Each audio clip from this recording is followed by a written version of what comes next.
So it's been a long day, well, afternoon, as I stripped the FJR down and tried to diagnose the no start situation with it. And initially we thought it was probably due to fuel, but it was also motoring over quickly. It sounded strange. It sounded like there was no compression, as I think I alluded to earlier. And sure enough, when I checked the timing marks versus the cam timing, it looks like the cam chain has slipped. How? I don't know. It's tight as hell, but it's off. So when I look at the crankshaft position, the timing mark on there, which is hard to see because of reflection, but anyway, it's there.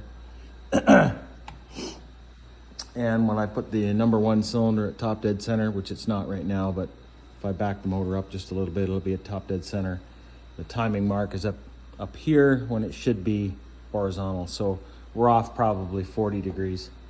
And it's hitting the exhaust valves right now on cylinder number 3, which you notice when you're doing it by hand.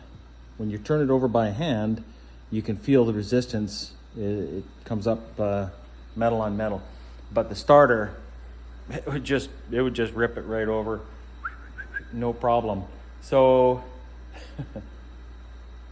pretty funny, eh? You think it's fine, but doesn't look good. Doesn't look good. And so the next step, we'll pull the camshafts. Right now, you can't even remove the bolts for the cam, like to get the sprockets off. They're right in here. I can't even rotate the cam up where I can get access to the bolts on them.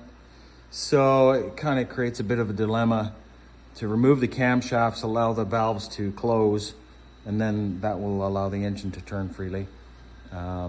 Verifying my diagnosis by doing that. Anyway, I'm gonna have to pull this bolt and pull the chain off of the crankshaft to release the tension on the cams and then remove the camshafts. Anyway, yeah, not what we wanted to have happen. So we're gonna pull the cylinder head, probably be replacing some valves. Hopefully the seats aren't damaged. It's a mini rebuild, you know? And hopefully the cylinders are fine and there was no debris released, you know, from the edges of the valves or something into the cylinders and damaged the cylinder walls.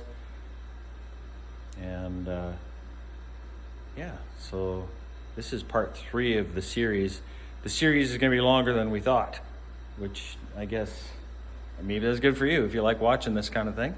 But I've made a hell of a mess. I've got stuff spread all over the place.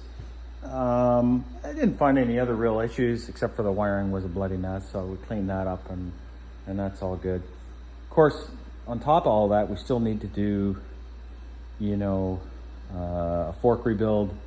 We need to do brakes and tires and all that other stuff. But first and foremost, we get a running engine, because without that, it's pointless. We might even be able to find a used engine cheaper than fixing this one.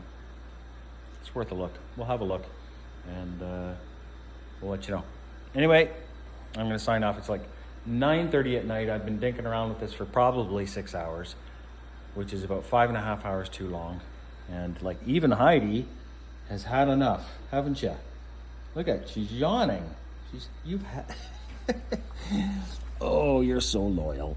She hangs in here, it doesn't matter. She sticks it out with me.